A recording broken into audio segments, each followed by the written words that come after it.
So it's another video about the iPhone 10. We got Jeff Moore. You might not seen him before, you might not heard about him, but you have seen his photos probably because Grand Tour, there's quite a lot of photos like they announce it on Amazon, taken by you. Some of them are taken by me, yeah. Some of them, yeah. Yeah, some of them. I do lots of work, lots of big brands, wide range of stuff, and I work for lots of NGOs as well, but primarily I'm a news photographer. And also you took a lot of street photography.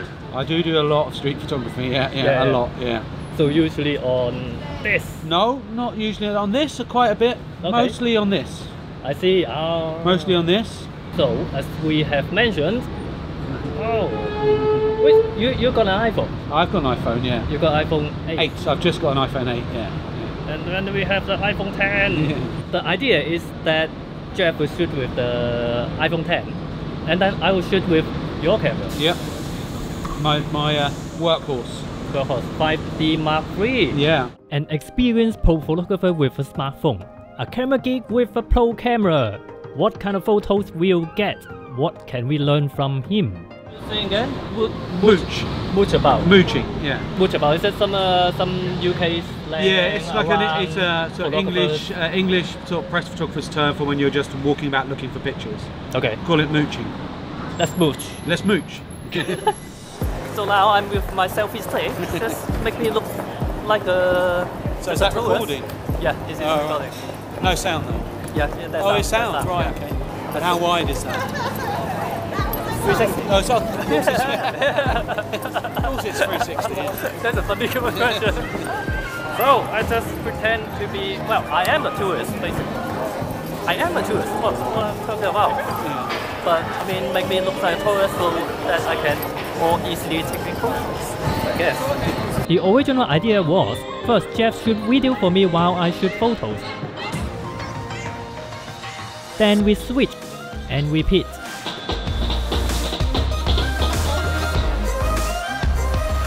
But Jeff just can't help taking photos and quickly forget about shooting video for me.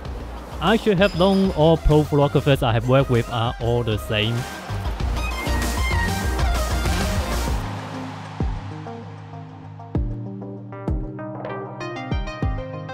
Chinatown in London is not very big.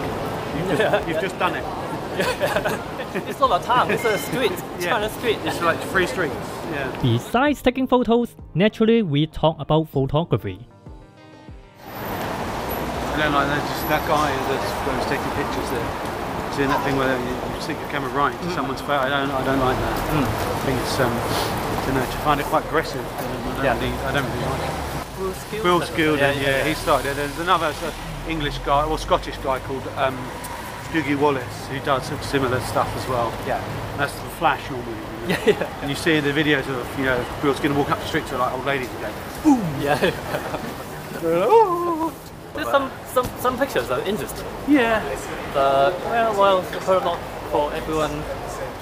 Actually, how is it like taking photos in London? What do you mean? On the street? How do people react? Yeah. I think, strangely, I think the phones have made it harder. Phones make it harder? Well, only because people are so... lots of people are aware, and they're very, like, especially younger people are very particular about their image. Yeah. So with the selfies and everything. Yes. Like my daughter's generation, my daughter's 18. My daughter will photograph herself all day long. When I go to take a photograph of her, she's like, no, not ready. Or just no, not at all. I think it's always how you approach people. Yep. Like those two old guys over there, the two guys smoking outside the shop we just saw. Yeah. I started photographing them, they didn't see me, and then as soon as they saw me, they looked at me and I just smiled at them and sort of gave them a nod, and he smiled and nodded back. And then they carried on with their conversation. Yeah. So I think it's how you approach it. Yes, don't be a creeper. Don't be a creep. No, yeah. People always find it. What's he doing? What's he doing? Why is he taking my picture? So you just be nice. Just be nice, And if people say I don't want my picture taken, then I'll walk away. Yeah. But if they say delete that, I won't. So and I'll explain to them why. But I'll always stop if they say they don't like it. Like, I try not to engage with people when I'm taking their pictures, because then it stops being like a moment and it becomes a portrait. Yes. It's alright if you're doing something and you're going to be there a little while and you can sort of give people a little nod, and you know, and they're sort of comfortable with you being there, and then they get on with what they're doing, and then you can go on. And that's obviously that is the best way to work. But if you're just walking around doing street pictures, you know, of things as you see them, like the two guys talking again, you don't have time to do that. So you just do it, and then they look, and then you smile, and then you know, then you move on. You know, I guess different people have different ways. Yes, you know, definitely. I know it's like the guy doing the in-the-face pictures. I don't like that at all, but you know, that's his thing. You know, I didn't really take many shots. Good shots, even less so. But I'm busy shooting video at the same time.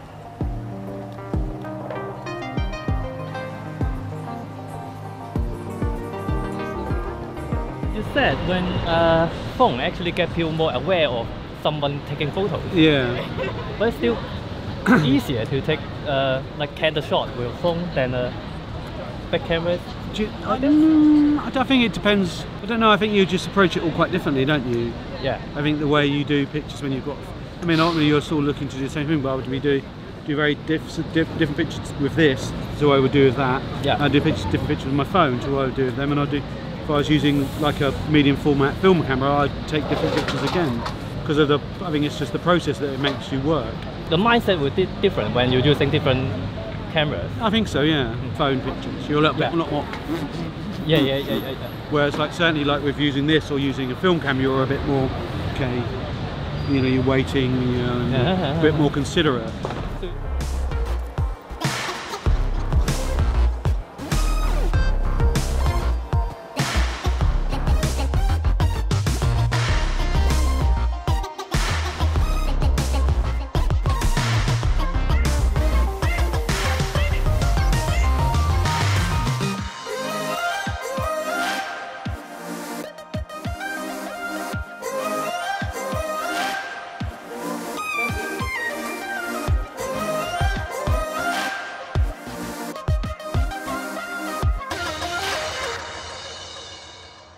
How does it cope with it that well?